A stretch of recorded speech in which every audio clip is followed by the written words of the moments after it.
Johnny master కు film federation ఊహించని shock ఇచ్చింది. జానీ మాస్టర్ కు షోకాస్ నోటీసులు జారీ చేసింది ఫిలిం ఫెడరేషన్. ఫెడరేషన్ వ్యతిరేక కార్యకలాపాలకు పాల్పడ్డారని ఆరోపిస్తూ ఈ నిర్ణయం తీసుకుంది. ఈ నెల 12న జానీ మాస్టర్ చేసిన వ్యాఖ్యలపై ఫెడరేషన్ సీరియస్ అయింది. తర్వాత ఈ నెల 14న విచారణకు పిలిచిన హాజరు కాలేదని ఫెడరేషన్ ఆగ్రహించింది. దీనిపై 7 రోజులుగా లిఖితపూర్వక వివరణ ఇవ్వాలని జానీ మాస్టర్ కు ఆదేశాలు జారీ చేసింది ఫెడరేషన్. జానీ మాస్టర్ చేసిన వ్యాఖ్యలకు బహిరంగ క్షమాపణ చెప్పకపోతే క్రమశిక్షణ చర్యలు తప్పవని ఫెడరేషన్ హెచ్చరించింది. డాన్సర్స్ అసోసియేషన్ ప్రెసిడెంట్ సుమలత తీరుపై ఫెడరేషన్ ఆగ్రహం వ్యక్తం చేసింది. ఫెడరేషన్ తీసుకుపోయే తదుపరి నిర్ణయం వరకు సహాయ నిరాకరణ కొనసాగుతుందని నోటీసుల్లో పేర్కొంది.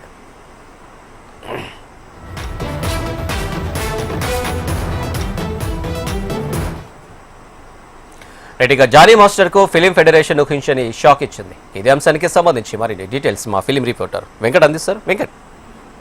అనిల్, కొరియోగ్రాఫర్ జానీ మాస్టర్ కి ఫిలిం ఫెడరేషన్ ఈ రోజు సాయంత్రం నోటీస్ ఇచ్చింది. ఈ నేపథ్యంలో జానీ మాస్టర్ వ్యవహారంపై అంటే గత 12వ తేదీన ఆయన ఫెడరేషన్ పైన చేసినటువంటి ఆరోపణలను వ్యతిరేకిస్తూ ఆ ఫెడరేషన్ సంబంధించి దూషించే విధంగా కూడా ప్రవర్తించడమే కాకుండా ఇతరులను ప్రేరేపించే విధంగా కూడా వ్యవహారంపై ఆయనను ఎక్స్ప్లెనేషన్ ఇవ్వమంటూ కూడా ఫెడరేషన్ గతంలో ఆయనను పిలిచి దానికి సంబంధించినటువంటి వ్యవహారాలపై స్పందించమని కూడా చెప్పింది. అయితే 14వ తేదీన ఆయనకు సంబంధించినటువంటి వివరణ ఇవ్వాలంటూ కూడా ఫెడరేషన్ కోరింది.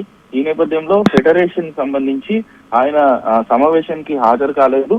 హాజరు కాకపోవడంతో పాటు ప్రస్తుతం నెలకొన్నటువంటి పరిస్థితులపైన ఏదైతే అసోసియేషన్ డాన్స్ మాస్టర్స్ అసోసియేషన్ సంబంధించి ప్రెసిడెంట్ గా ఉన్నటువంటి సుమలత ఆమె నిర్ణయాలు తీసుకొని ఎలక్షన్ సంబంధించినటువంటి నోటిఫికేషన్ ఇచ్చింది. అయితే ఫెడరేషన్ సంబంధించినటువంటి అంశాలపైన ఫెడరేషన్ సూచనలు పట్టించుకోవట్లేదనే నేపథ్యంతో జానీ మాస్టర్ కు ఇప్పటికే ఆల్ ఇండియన్ ఫిలిం ఫెడరేషన్ తరఫున ఎలాంటి పనులను ఇవ్వకూడదు, అన్ని ఫెడరేషన్ కు సంబంధించినటువంటి ఉత్తర్వులను కొద్దిసేపటి క్రితమే షోకాస్ నోటీసులు ఇవ్వడం జరిగింది.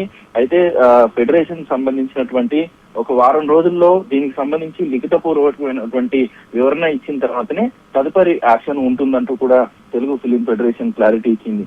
అంతేకాకుండా ప్రస్తుతం ఏదైతే నిన్న జరిగినటువంటి సమావేశంలో ఫెడరేషన్ నిర్ణయాలు ఏవైతే ఉన్నాయో వాటిని ఫాలో అవ్వాలి, ఫాలో అవ్వకుండా ఎలక్షన్ నోటిఫికేషన్ ఇవ్వడంతో ఇటు ఏదైతే డాన్స్ మాస్టర్స్ సంబంధించినటువంటి ఎన్నికలకు సంబంధించినటువంటి అంశం పైన కూడా కొంత సీరియస్ అయినట్టుగా కూడా తెలుస్తుంది. మొత్తం మీద ఈ నెల 14 విచారణ హాజరు కాకపోవడం, అదేవిధంగా 7 రోజుల లిఖితపూర్వకమైనటువంటి వివరణ ఇవ్వాలంటూ కూడా ఆయన షోకాజ్ నోటీస్ ఇవ్వడంతో ఒక్కసారిగా జానీ మాస్టర్స్ సంబంధించినటువంటి ప్రస్తుతం ఉన్నటువంటి షూటింగ్ విషయాల్లో కావచ్చు, ఆయనకు సంబంధించి రైట్ వెంకట్, థ్యాంక్ యూ.